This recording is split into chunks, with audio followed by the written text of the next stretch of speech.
শান্তিনিকেতনে আমরা যখন আমাদের হোমস্টের দিকে আগাচ্ছি তখন রাস্তার ধারে দেখলাম যে এই দাদাটা কিছু একটা বানাচ্ছে। এতটা ইন্টারেস্টিং লাগলো না, দাঁড়িয়ে থেকে আর পারলাম না।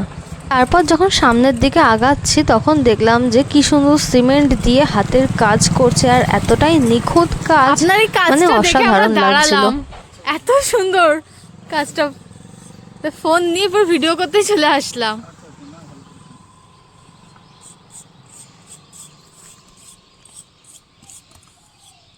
এটা হচ্ছে আপনার কুমোরপাড়া গরু গাড়ি। হ্যাঁ, কুমোরপাড়া গরু গাড়ি হচ্ছে। কুমোরপাড়ার গরুর গাড়ি। গল্পটা আছে। হ্যাঁ হ্যাঁ, এটা এখানে তুলে ধরছে। এটা কোথায়, মানে এই জায়গাটা কি এখানে? এখানে এটা এখন বলা যাচ্ছে না, মানে যিনি মালিক হ্যাঁ, উনি এখন কি করবেন উনি জানেন। ও বলছেন যে স্কুল হবে, ও বলছে হসপিটাল হবে।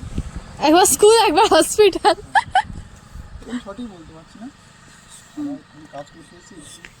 আপনি কি সুন্দর নিখুঁত ভাবে করছেন। হ্যাঁ, ধন্যবাদ। কাজ একটু নিখুঁতভাবে করা, হ্যাঁ কাজ একটু নিখুঁতভাবে করা ঠিক। হ্যাঁ,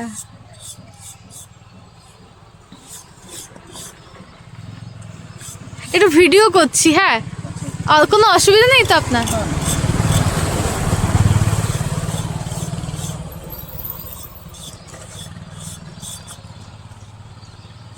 আপনার কি এখানেই থাকেন নাকি? আমার বাড়ি কঙ্কালীতলা সাইডে। হ্যাঁ, কঙ্কালী সাইডে। ও, কঙ্কালীতলা। এখানে শাড়ি গ্রামটা কোথায় আছে? শাড়িগ্রাম বলতে পারবো। এতটাই নিখুঁত আর এতটাই সুন্দর ওনার হাতের কাজ, আমার আর বেশিক্ষণ বকবক করে ওনাকে ডিস্টার্ব করতে ইচ্ছা হলো না।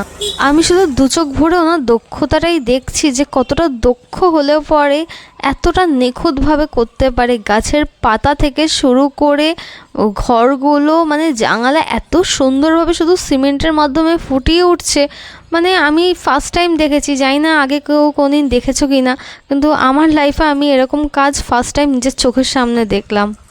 আমি একদমই জিজ্ঞেস করতে ভুলে গেছি যে এখানে কি কোনো কালার করা হবে নাকি সিমেন্টই রাখা হবে, কারণ জিনিসটা সিমেন্টই এত সুন্দর লাগছে, জানি না কালার যদি করা হয় তাহলে আরও কতটা মারাত্মক সুন্দর লাগতে পারে, মানে অসাধারণ।